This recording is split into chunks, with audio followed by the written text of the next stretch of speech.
We now have the CUSMA, or USMCA, as they call it in the United States. That will be a central topic of discussion between the president and the prime minister today. This is not the first time they've met. Carney invited Claudia Sheinbaum to the G7 back in June in Kananaskis, Alberta. Of course, Mexico is not a member of the G7, but quite often leaders will invite people, other countries that have an interest in current affairs to attend. They had a private meeting there on the sidelines of the summit, and it seemed to go pretty well.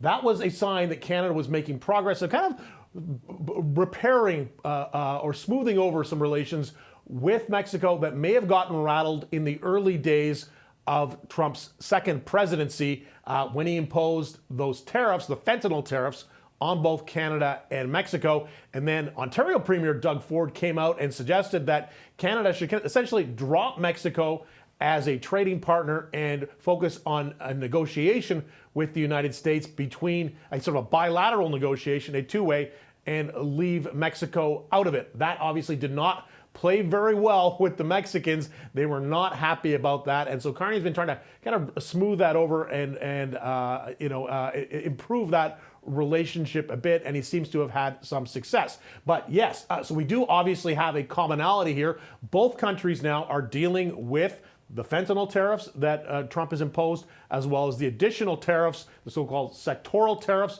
in the auto sector, in the steel and aluminum sector, softwood lumber in Canada, not so much an issue for the Mexicans. So there is kind of a common interest in here in working together and trying to solve those problems. But in the meantime, it looks like Carney and Sheinbaum are going to sign off on this agreement. Really not a trade agreement. It sounds more like an agreement to do certain things kind of in the security space. Maybe there is things they can do on mutual borders, kind of cooperation there to possibly appease Trump's sort of lingering concerns about fentanyl trafficking in North America in general. This is going to be, I think, probably a pretty positive meeting. Both leaders are generally well aligned on some of the major issues, we'll see this afternoon after Carney has this working lunch with Sheinbaum. Then he's going to meet with Canadian and Mexican business leaders, talk about the trade relationship again. Then we'll have a press conference, both two leaders, later in the day, where they can kind of recap how that went. I would expect we will see from Carney at some point an invitation to Claudia Sheinbaum to come back to Canada, maybe in the next year or so, to continue that conversation. But really, yeah, the focus of those talks, Faiza, how to best to deal with Donald Trump.